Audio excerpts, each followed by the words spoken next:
कैसे हैं आप सभी। मैं आशा करती हूँ सभी लोग स्वस्थ और प्रसन्न होंगे। आज हम हमारा पाठ निबंध लेखन यानी ऐसे राइटिंग को पढ़ेंगे और समझेंगे। तो आइए शुरू करते हैं इस पाठ को। ये है पाठ 23 निबंध लेखन ऐसे राइटिंग। निबंध क्या है? निबंध दो शब्दों से मिलकर बना है, नि प्लस बंध यानी आपस में गुथा हुआ। निबंध से हम अपने किसी विषय विशेष पर अपने मन के भावों को प्रस्तुत करते हैं, वह निबंध लेखन कहलाता है। आइए पढ़ें। निबंध का अर्थ है किसी दिए गए विषय पर अपने विचारों को व्यवस्थित रूप से प्रकट करना। निबंध लेख की एक उत्कृष्ट कला है। किसी भी विषय पर अपने विचारों को सुनियोजित ढंग से प्रस्तुत करना ही निबंध लेखन कहलाता है। निबंध में किसी भी विषय के सभी पहलुओं पर अपने विचारों को लिखकर प्रस्तुत करना होता है। निबंध लेखन में पर्याप्त अभ्यास के बाद ही कुशलता प्राप्त की जा सकती है। इसके लिए पुस्तकों, समाचार पत्रों, रेडियो आदि आलेखों को ध्यान पूर्वक पढ़ते सुनते रहना चाहिए और नवीनतम समस्याओं और विषयों पर ज्ञान प्राप्त करना चाहिए। निबंध से संबंधित कुछ मुख्य बातें हैं, आइए पढ़ें। निबंध लिखने से पहले उसकी रूपरेखा तैयार कर लेनी चाहिए। फिर बिंदुओं के आधार पर एक एक अनुच्छेद लिखना चाहिए। निबंध की भाषा सरल होनी चाहिए ताकि वो पढ़ने वालों को समझ में आ सके और निबंध व्याकरण की दृष्टि से शुद्ध होना चाहिए। अपने विचारों को प्रभावी बनाने के लिए कवि या लेखक महापुरुष की पंक्तियां यानी लाइनों को भी उदाहरण के लिए दे सकते हैं उसमें, लेकिन निबंध में प्रस्तुत विचार मौलिक होना चाहिए। भाषा प्रभावी और विषय के अनुकूल होनी चाहिए। आवश्यकता अनुसार मुहावरे, लोकोक्ति आदि का प्रयोग निबंध का आभार और अंत रोचक होना चाहिए। निबंध का आरंभ और अंत जो है वो रोचक होना चाहिए। प्रत्येक अनुच्छेद के वाक्य छोटे छोटे और परस्पर संबद्ध होने चाहिए। अब है निबंध के प्रकार। निबंध 4 प्रकार के होते हैं। पहला, वर्णनात्मक निबंध। इस निबंध में किसी स्थान, पदार्थ या फिर प्रकृति से संबंधित किसी वस्तु का वर्णन किया जाता है। दूसरा है भावनात्मक निबंध। इस प्रकार के निबंध में किसी विषय के वर्णन में लेखक के भावों और कल्पनाओं की प्रधानता रहती है। इसके विषय अधिकतर स्वयं लेखक से जुड़े होते हैं, जैसे यदि वे प्रधानमंत्री होता, मेरी पुस्तक, मेरा देश इत्यादि। तीसरा है विचारात्मक निबंध। इस प्रकार के निबंध समाज से संबंधित विषय, धर्म, संस्कृति, राजनीति, खोज, मनोविज्ञान आदि विषयों पर लिखे जाते हैं। इसमें लेखक की अपनी चिंतन शैली की प्रधानता रहती है। चौथा है विवरणात्मक निबंध। इस निबंध में कल्पनाओं का प्रयोग अधिक किया जाता है। पर्यटन, घटनाएं, साहसिक कार्य, पर्वतारोहण, ऐतिहासिक घटनाएं आदि से संबंधित निबंध को वर्णनात्मक निबंध की श्रेणी में, कैटेगरी में रखा जाता है। निबंध के कुछ अंग होते हैं, इसको 3 भागों में बांटा गया है। सबसे पहला अंग होता है प्रस्तावना। इसे निबंध की शुरुआत भी कहते हैं। इससे निबंध के विषय का परिचय दिया जाता है। यह भाग इतना प्रभावशाली होना चाहिए कि निबंध पढ़ने वाले की जिज्ञासा तुरंत जागृत हो जाए, यानी पढ़ने से ही पता चलता है कि उसकी उत्सुकता बढ़ जाए कि हाय मैं जल्दी से इस निबंध को पढ़ूं। यह निबंध का मध्य भाग होता है जिसमें निबंध के विषय का विस्तार किया गया है या विस्तार किया जाता है। इस भाग में विचार क्रमबद्ध और व्यवस्थित ढंग से आने चाहिए। विषय को रोचक और प्रामाणिक ढंग से प्रस्तुत करने के लिए उद्धरणों, युक्तियों, काव्यांशों आदि का प्रयोग करना चाहिए। समस्या प्रधान निबंधों में कुछ समाधान भी सुझाने चाहिए। तीसरा है उपसंहार। यह निबंध का अंत यानी आखिरी होता है। उपसंहार रोचक और प्रभावी होना चाहिए और इसमें समस्त बिंदुओं का सार किसी वाक्यांश को उद्धृत करते हुए भी निबंध का समापन किया जा सकता है। यहाँ पर निबंधों के कुछ उदाहरण दिए हैं, तो आइए इन्हें पढ़ता है। पहला निबंध दिया है राजनीति में युवाओं की भूमिका। प्रस्तावना है भारत युवाओं का देश कहलाता है। युवा वर्ग से आशय होता है कि 14 वर्ष से 40 वर्ष तक की आयु सीमा में जो आते हैं वे युवा कहलाते हैं। इस आयु सीमा में आने वाले नागरिक शारीरिक और मानसिक रूप से काफी चुस्त दुरुस्त यानी फुर्तीले होते हैं। भारत में इस आयु सीमा के लोगों की संख्या बहुत ज्यादा है। ये आयु देश की प्रगति के लिए प्रत्येक क्षेत्र में दिन रात परिश्रम का सफलतापूर्वक काम कर रहे हैं। वे हर दिशा में आगे बढ़ना चाहते हैं, लेकिन एक क्षेत्र ऐसा भी है जिसमें आने के नाम पर युवा भौं सिकोड़ते हैं। वह क्षेत्र है राजनीति का क्षेत्र, यानी युवा इस राजनीति क्षेत्र में आना नहीं चाहते। वास्तव में राजनीतिज्ञ बनना तो कोई कैरियर माना जाता है, न तो कोई कैरियर माना जाता है और न ही आजीविका का स्थायी साधन। देश की दशा और स्थिति तय करने वाले राजनीति में भ्रष्टाचार, गुंडागर्दी और काले धन का अपमान इतना अधिक हो गया है कि एक शिक्षित और संस्कारी युवा इससे किनारा करना ही सही समझता है। अब राजनीति में युवाओं का स्थान। आज का युवा शिक्षित है यानी पढ़ा लिखा है। बहुराष्ट्रीय कंपनियों में आने के कारण अच्छी तनख्वाह यानी अच्छी पेमेंट पर सरकारी तनख्वाह पर नौकरियों के अवसर बढ़े हैं, जिसका लाभ भारतीय युवाओं ने अच्छी तरह उठाया है। लेकिन राजनीति की ओर से वह उदासीन ही रहता है, यानी वो आना नहीं चाहते राजनीति में। वास्तव में इसके लिए युवा दोषी नहीं है। आज राजनीति का स्तर बहुत नीचे गिर गया है। कुत्ता और स्वार्थी लोग इसमें अपनी जड़ें जमाए बैठे हैं। भारत की राजनीति में आज भी वृद्ध लोगों का ही बोलबाला है, यानी बूढ़े लोग ही आज तक उसको संभाल रहे हैं। कभी लोग देशभक्ति के कारण राजनीति में आते थे, लेकिन आज राजनीति में परिवारवाद, जातिवाद और संप्रदायवाद का ही स्थान दिखाई दे रहा है। एक समय था जब सरदार भगत सिंह, सुभाष चंद्र बोस, चंद्रशेखर आजाद जैसे ही लोग युवा राजनीति में आए। कॉलेजों के छात्र संगठन में चुनावों से भी देश को कई प्रभावशाली नेता मिले, लेकिन आज भी देश की राजनीति में युवाओं की भूमिका नगण्य है, यानी शून्य के बराबर है। निश्चित रूप से यह स्थिति देश के लिए अच्छी नहीं मानी जा सकती। युवाओं की दृष्टि अधिक रचनात्मक होती है, उसमें व्यवस्था की खामियों को लेकर असंतोष रहता है और वो उसे बदलने के लिए ज्यादा उत्साहित रहते हैं। वृद्धों में ये गुण नहीं मिलते क्योंकि उन्होंने अपना अधिकतर जीवन जी लिया होता है। वे उसी व्यवस्था में रहना सीख लेते हैं जिसमें कमियां होती हैं, यानी वृद्ध लोग कमियों के साथ ही रहना सीख लेते हैं, तो उन्हें वो कमियां नजर ही नहीं आती। की बात यह है कि विगत समय में युवाओं की रुचि राजनीति में बढ़ी है। देश के 18 साल के युवा को मतदान का अधिकार मिल जाने से वह सीधे तौर पर न सही लेकिन परोक्ष यानी किसी न किसी रूप से तो राजनीति के भ्रष्ट नेताओं को दूर करना चाहता है। सोशल मीडिया जैसे फेसबुक और ट्विटर पर आज वह देश की राजनीति के बारे में अपनी राय रखता है। एक आंदोलन का युवा वर्ग सीधे रूप से राजनीति में प्रवेश कर दिल्ली राज्य की सत्ता तक पहुंच चुका है।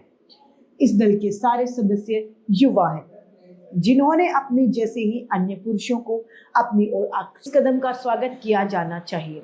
आज आवश्यकता इस बात की है कि राजनीति में धर्म, जाति और मंदिर मस्जिद के झगड़े ना हो, परिवारवाद ना हो। राजनीति में आने का एक और उद्देश्य हो कि देश सेवा और विकास। राजनीति का मेन उद्देश्य क्या होना चाहिए? देश की सेवा करनी है और देश का विकास करना। आज का युवा शिक्षित और समझदार है, उस पर देश के विकास का दायित्व है। उसे केवल अपने भविष्य की चिंता छोड़कर देश के भविष्य की भी चिंता करनी होगी। यदि राजनीति में युवा आएंगे तो निश्चित रूप से यह ताज़ी हवा के झोंके के समान होगा। देश के समृद्ध शिक्षा राजनीतिज्ञों का यह दायित्व है कि वे युवाओं के कंधों पर राजकाज की जिम्मेदारियां डालें और अपने अनुभवों से उन्हें प्रेरित करें, ताकि देश नए और आधुनिक दृष्टिकोण से विकसित हो सके। युवाओं के लिए भी यह आवश्यक है कि वे वरिष्ठ नागरिकों के अनुभवों से लाभ उठाएं और नई राह पर चलने में न हिचकिचाएं। दूसरा निबंध हमारा आता है भारत में नारी। किसी भी देश में प्रगति में जितना योगदान वहां के पुरुष का होता है, उतना ही नारियों यानी महिलाओं का होता है। वास्तव में नारी के सहयोग और सम्मान के बिना किसी भी देश के विकसित होने की कल्पना नहीं की जा सकती। स्त्री केवल पुरुष की पत्नी ही नहीं बल्कि योग्य मित्र, सलाहकार और सहायक भी होती है। कहा गया है कि प्रत्येक सफल पुरुष के पीछे किसी न किसी नारी का योगदान होता है। आदि काल से ही भारतीय नारी की स्थिति में निरंतर अनेक उतार चढ़ाव आते रहे हैं। प्राचीन भारत में स्त्रियां आदर और सम्मान के पात्र थीं। कहा जाता था कि यत्र नार्योस्ति पूज्यते रमते तत्र देवता, अर्थात जहां नारी की पूजा और सम्मान की जाता है वहीं पर देवता निवास करते हैं। भारतीय इतिहास ऐसी अनेक नारियों के उदाहरण से भरा पड़ा है जिन्होंने कुशल वीरांगना, महान माता, विदुषी और सहायक के रूप में अपनी प्रतिभा प्रकट की हो। इसीलिए हिंदू धर्म में शिव अर्धनारीश्वर रूप की कल्पना की गई और उसे पुरुष की अर्धांगिनी माना गया। प्राचीन काल में नारी को पूर्ण स्वतंत्रता थी कि वह अपनी इच्छा से वर चुन सकती थी। स्वयंवर प्रथा के कारण यह संभव था। गार्गी, विद्योत्मा, मैत्रेय, भारती, अपाला आदि ऐसी नारियां थीं जिन्होंने शास्त्रार्थ कर अपनी बुद्धि का परिचय दिया था। उस समय नारी युद्ध क्षेत्र में भी जाती थी। देवासुर संग्राम में कैकेयी ने राजा दशरथ की सहायता। मध्यकाल में नारियों की स्थिति। मध्यकाल में जैसे ही विदेशी आक्रमणकारियों का आगमन हुआ, भारतीय नारियों की स्थिति बद से बदतर होने लगी, यानी खराब हो गई। भारतीय शासकों की विलासिता, आपसी कलह और फूट के कारण देश के हुनों, तुर्कों और मुगलों का वर्चस्व हो गया। विदेशी शासकों के मन में नारी के लिए कोई सम्मान नहीं था। वे उसे भोग विलास की वस्तु मानते थे और सुंदर स्त्रियों को जबरदस्ती उठाकर ले जाया करते। इसी से बचने के लिए पर्दा प्रथा की शुरुआत हुई। अपनी अस्मिता यानी अपनी इज्जत की रक्षा के लिए नारी की चार दीवारी में रहने के लिए मजबूर होना पड़ा और जौहर प्रथा का अनुपालन भी करना पड़ा। यथा राजा तथा प्रजा। स्थिति इतनी दुर्भाग्यपूर्ण हो गई कि पति की मृत्यु के साथ में ही नारी को उसके साथ सती यानी मरना पड़ता था। जल के सती होना उचित लगने लगा। वह पढ़ने लिखने के लिए भी बाहर नहीं जा पाती थी, इसीलिए अविद्या और अज्ञान के अंधकार में वो निरंतर डूबती ही चली गई। अब आधुनिक भारत में नारी की स्थिति। 18वीं शताब्दी के बाद पुनर्जागरण का समय शुरू हो गया तो कई समाज सुधारकों का ध्यान नारी की दयनीय स्थिति की ओर बढ़ा। इस समय वे कवियों और लेखकों ने भी अपनी रचनाओं में नारी की करुण और नारकीय जीवन की ओर समाज का ध्यान दिलाने में सराहनीय कार्य किया। मैथिली शरण गुप्त। 18वीं शताब्दी में भारत में पुनर्जन्म का समय शुरू हुआ तो कई समाज सुधारकों का ध्यान नारी की दयनीय स्थिति की ओर गया। इस समय के कवियों और लेखकों ने भी अपनी रचनाओं में नारी की करुण और नारकीय जीवन की ओर समाज का ध्यान दिलाने के सराहनीय कार्य किए। मैथिली शरण गुप्त ने लिखा, अबला जीवन हाय तुम्हारी यही कहानी, आंचल में है दूध और आंखों में पानी। उस समय अंग्रेजों का शासन था और अंग्रेज अपनी स्त्रियों को पर्याप्त सम्मान देते थे और उसे राजकाज में भी सहयोगी बनाते थे। इससे प्रेरित होकर भारतीय समाज ने भी स्त्रियों के पुनरुद्धार का संकल्प किया। राजा राम मोहन राय ने सती प्रथा पर अंकुश लगाया, यानी रोक लगा दी सती प्रथा पर। आर्य समाज ने भी नारी को शिक्षित करने के लिए कार्य किए। भारतीय स्वतंत्रता संग्राम में नारियों ने बढ़ चढ़कर भाग लिया और देश को स्वतंत्र कराने में प्रत्यक्ष और परोक्ष कार्य किए। स्वतंत्रता प्राप्ति के बाद भारतीय नारी की स्थिति में सुधार के लिए अनुकूल वातावरण मिला तो उन्हें पुनः प्रगति की राह पकड़ ली। भारतीय संविधान में अनेक पुरुषों को समान अधिकार और अवसर दिए गए। उनके साथ अन्याय और अत्याचार न हो, इसके लिए कड़े कानून भी बनाए गए। परिणाम सामने है। आज भारतीय नारी किसी भी क्षेत्र में पुरुषों से कम नहीं है। राजनीति हो या कला, व्यापार हो या नौकरी, भारतीय नारी हर क्षेत्र में सक्रिय है। वह अंतरिक्ष से लेकर एवरेस्ट तक तिरंगा फहरा रही है।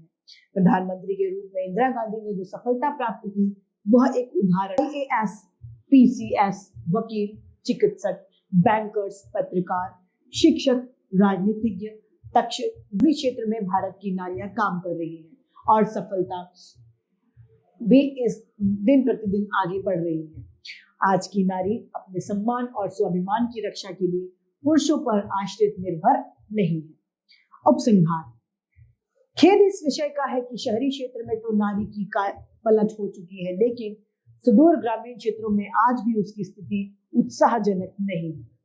कई क्षेत्रों में तो आज भी मध्यकाल जैसी ही स्थिति बनी हुई है। सरकार की कल्याणकारी योजनाएं भी उन तक नहीं पहुंच पा रही है। भ्रूण हत्या और ऑनर किलिंग के नाम पर आज भी समाज के दरिंदे उसे मौत की नींद सुला देते हैं। इसके लिए पुरुष की सामंतवादी सोच ही जिम्मेदार है। कुछ पुरुष आज भी स्त्री को अपनी अचल संपत्ति की तरह समझते हैं। वास्तव में पुराने विचारधारा के लोग आधुनिक नारी के उच्च श्रृंखल स्वभाव को लेकर बहुत असुरक्षित अनुभव करते हैं। नगरों में कुछ स्त्रियां स्वतंत्रता का दुरुपयोग करती हैं। स्वतंत्रता का अर्थ स्वच्छंदता नहीं होता। पाश्चात्य संस्कृति के प्रभाव में आकर वे अपनी संस्कृति और संस्कारों से विमुख हो चुकी हैं और पतन की राह पर धन कमाने के लिए कई अनैतिक कार्यों में लिप्त हो जाती हैं। स्त्री को अपनी गरिमा का ध्यान रखना होगा। त्याग, सेवा, ममता, समर्पण और सरलता भारतीय नागरिक के गुण है।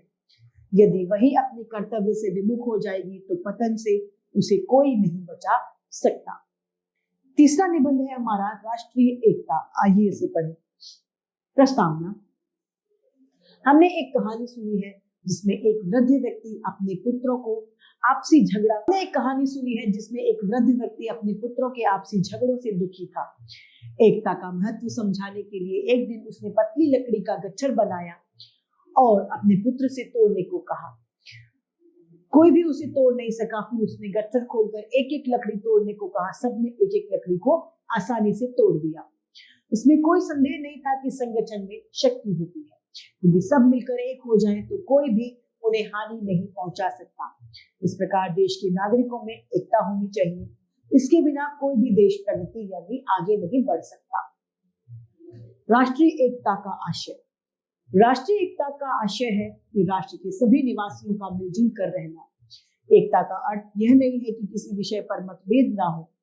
अपने विचारों की स्वतंत्रता का अधिकार सबको मिला है। राष्ट्रीय एकता से आशय है कि देश के सभी नागरिकों में राष्ट्र के प्रति प्रेम हो, चाहे उसकी धर्म, भाषा और संप्रदाय अलग अलग ही क्यों ना हो। हमारे देश में विभिन्न धर्मों, संप्रदायों, जातियों और वर्गों के लोग रहते हैं। इनकी आस्था और विचार अलग हो सकते हैं, लेकिन उनमें आपसी प्रेम, भाईचारा, सौहार्द और एक दूसरे के प्रति सम्मान तथा सहयोग की भावना होना जरूरी है।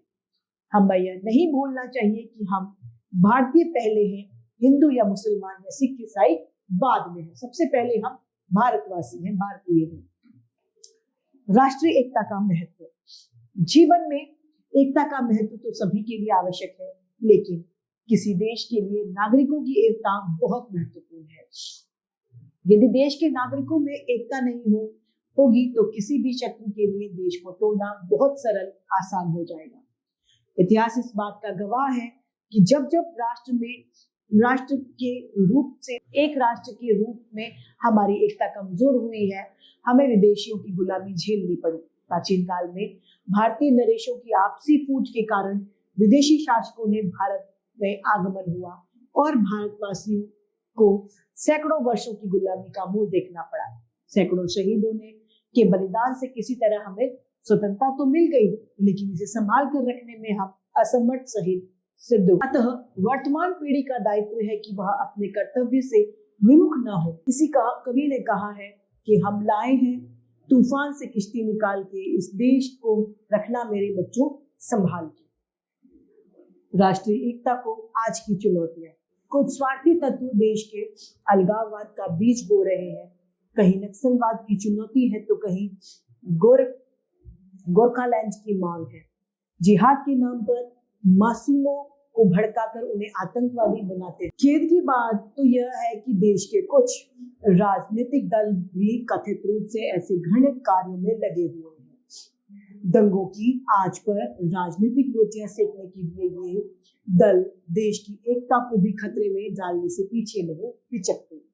धर्म, जाति और संप्रदायों के नाम पर नहीं, बल्कि भाषा और क्षेत्रवाद के नाम पर भी लोगों को भड़काया जाता है।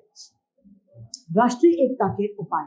आज आवश्यकता इस बात की है कि हमें ऐसे स्वार्थी लोगों और दलों से सावधान रहना चाहिए जो राष्ट्र को किसी भी रूप में खंडित करने का प्रयास करते हैं या ऐसे विचार रखते हैं। हमें देश के प्रत्येक धर्म, जाति, संस्कृति, परंपराओं और भाषाओं का सम्मान करना चाहिए। यदि हम एकजुट रहेंगे और मन में देशभक्ति की भावना रखेंगे तो हमें कोई बहला फुसला नहीं पाएगा। देश उस सुंदर माला के समान है जिसमें अलग अलग रंगों और सुगंधों के फूल पिरोए गए हैं। हमारा राष्ट्रीय ध्वज तिरंगा भी 3 अलग अलग रंगों की पत्तियों को जोड़कर बनाया गया है। इसी ध्वज को हमने अपनी राष्ट्रीय एकता का प्रतीक माना है। अतः यदि कोई हमें धर्म के आधार पर बांटने का प्रयास करता है तो हमें याद रखना चाहिए कि भारत में जाति, धर्म और वर्ग के आधार पर किसी के साथ कोई भेदभाव नहीं होता है।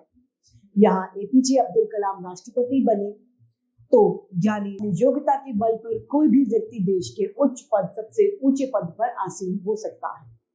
हमारी राष्ट्रीय एकता ही हमारी शक्ति है। हमें इसका सम्मान करना चाहिए और स्वार्थी तत्वों को के बहकावे में नहीं आना चाहिए। इसी में हमारी अस्मिता है और हमारी पहचान है। अगला चौथा निबंध आता है गंगा की त्रासदी। प्रस्तावना है, भारत की सबसे पवित्र और जीवनदायिनी जिस नदी को माना जाता है वह गंगा नदी है। गंगा और हिमालय भारत की पहचान है, इसकी संस्कृति का हिस्सा है। क्या? गंगा नदी और हिमालय। भारत में गंगा को मात्र एक नदी नहीं माना जाता। भारत में गंगा को मात्र एक नदी नहीं माना जाता, उसे माता कहा जाता है। गंगा युगों युगों से देश की पूजनीय नदी रही है। इससे जल को इतना पवित्र माना जाता है कि वह प्रत्येक शुभ कार्य, पूजा अर्चना में उसका प्रयोग किया जाता है। देश के लाखों करोड़ों लोगों की प्यास बुझाने वाली, मैदानों में फसलें उगाकर जनमानस की क्षुधा यानी भूख शांत करने वाली यही गंगा नदी आज यदि दूषित होने की त्रासदी से गुजर रही है तो प्रत्येक देशवासी के लिए लज्जा यानी शर्म की बात होनी चाहिए। गंगा का इतिहास। भारत की सबसे बड़ी नदी है गंगा, जो आदिकाल से बहती आई है।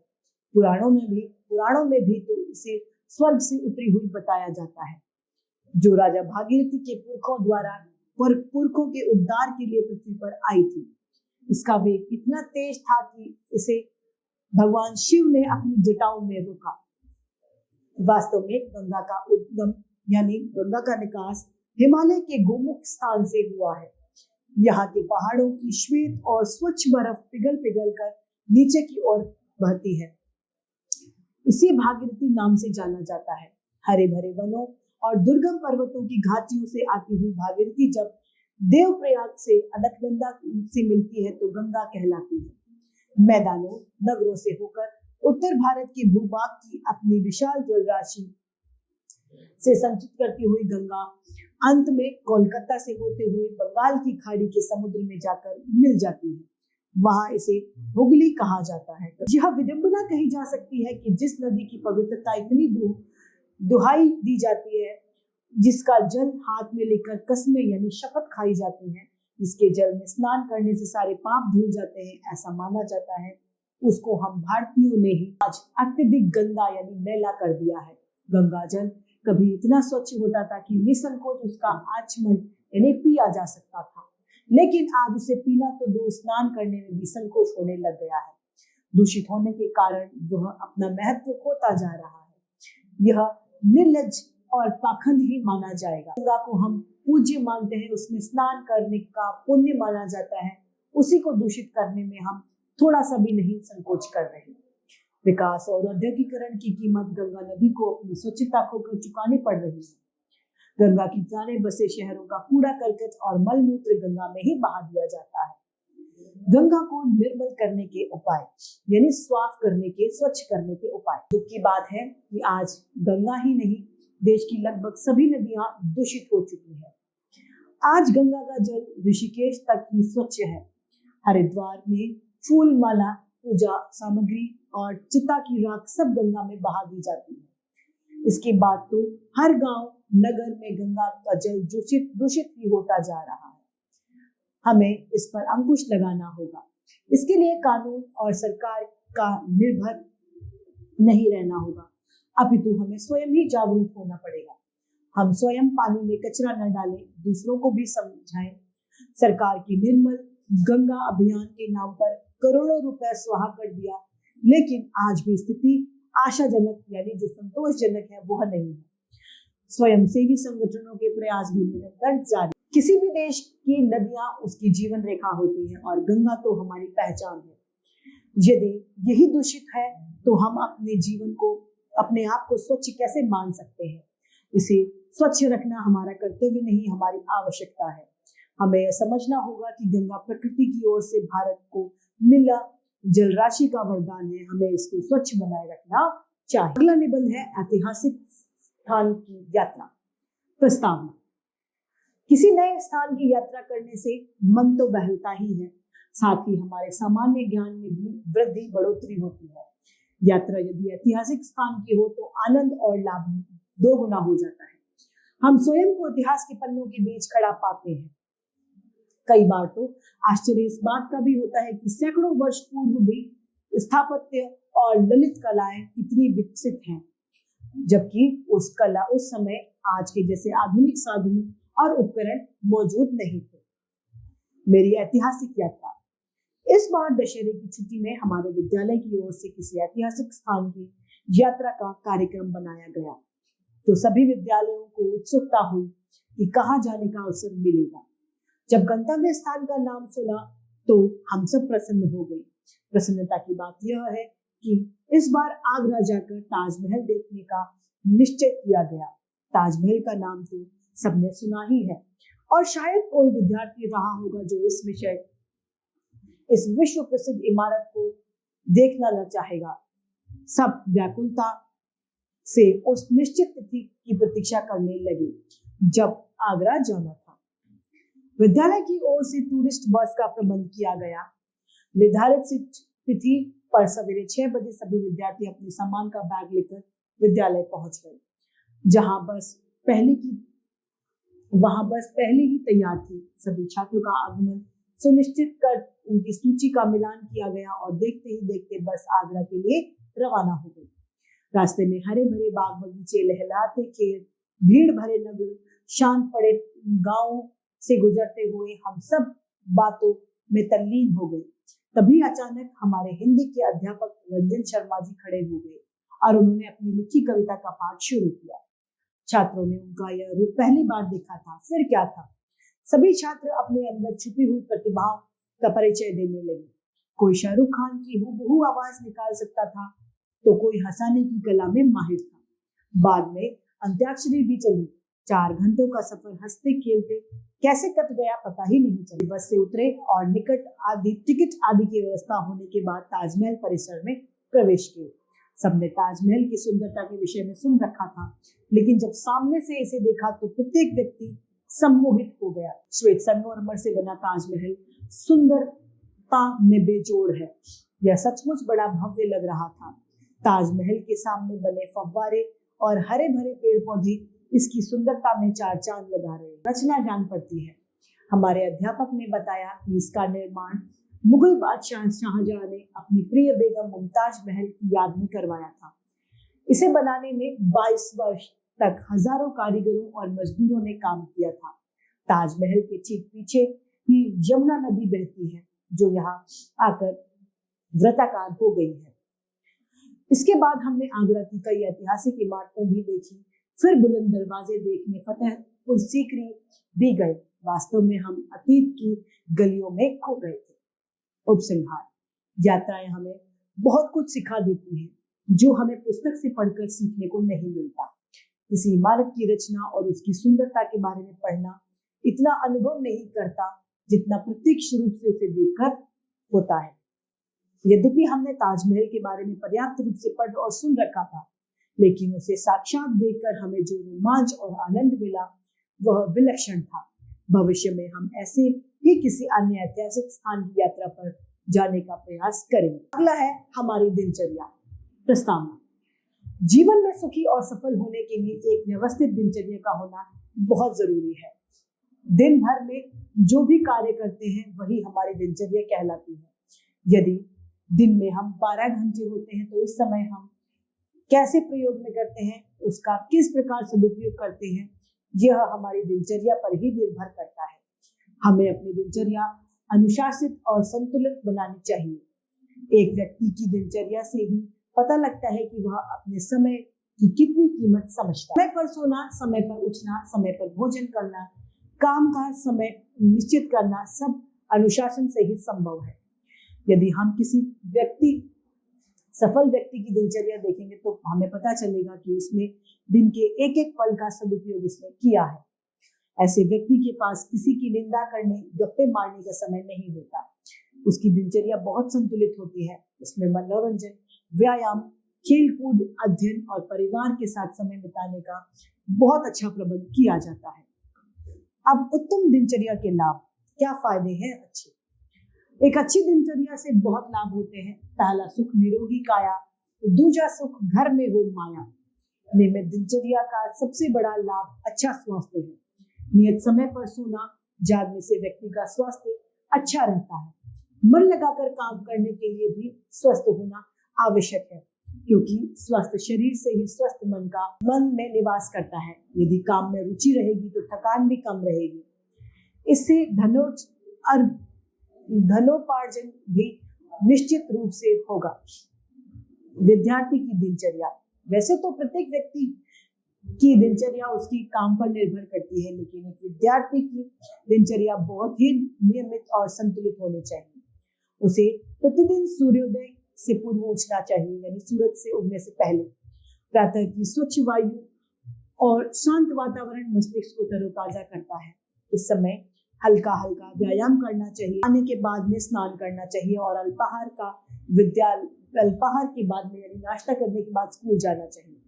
विद्यालय से आने के बाद थोड़ा आराम करना चाहिए। यदि गृह कार्य मिला हो तो वह 4 बजे से पहले निपटा लेना चाहिए। शाम को खेलना चाहिए। वहां से आकर कामकाज में माता पिता की सहायता करें और शाम के समय स्वाध्याय होना चाहिए। रात्रि के समय पर भोजन पर कुछ समय टीवी देखा जाना चाहिए और रात को 10 बजे सो जाना चाहिए। संतुलित और नियमित दिनचर्या अच्छे स्वास्थ्य की गारंटी होती है। जीवन का प्रत्येक बीतता पल उस धन के समान है जो खर्च हो गया है। यदि हम इस धन को खर्च भी कर कुछ प्राप्त कर चुके हैं तो जीवन में सफलता से कोसों दूर है। आज विद्यार्थी टीवी, इंटरनेट, मोबाइल फोन आदि उपकरणों में अपना कीमती समय गंवाते रहते हैं। व्यर्थ की बातें करना, क्रिकेट मैच देखकर पूरे दिन बिता देना समय की बर्बादी के अलावा कुछ नहीं है। कहने का आशय यह है कि हम नई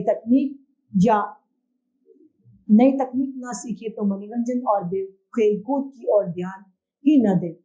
हमें चाहिए कि जीवन में सभी कार्यों को संतुलित ढंग से और नियमित समय पर करें। एक अच्छी दिनचर्या से हम जीवन में सफलता और प्रसन्नता से समय बिता सकते हैं। इसी के साथ पाठ समाप्त होता है। आइए जानते हैं कि हमने इस पाठ से क्या सीखा। निबंध का अर्थ है दिए गए विषय पर अपने विचारों को व्यवस्थित ढंग से प्रस्तुत करना। किसी विषय पर अपने विचारों को व्यवस्थित और क्रमबद्ध ढंग से लिखना ही निबंध लेखन कहलाता है। निबंध लिखते समय विशेष बातों को ध्यान में रखना चाहिए। निबंध 4 प्रकार के होते हैं: वर्णनात्मक, भावात्मक, विचारात्मक तथा विवरणात्मक। निबंध के 3 अंग होते हैं: प्रस्ताव, विषय वस्तु तथा उपसंहार। तो इसी के साथ हमारा ये पाठ निबंध लेखन यानी ऐसे राइटिंग समाप्त होता है और उम्मीद करती हूँ सभी को ये समझ में आया होगा। आज के लिए इतना ही, फिर मिलते हैं। धन्यवाद।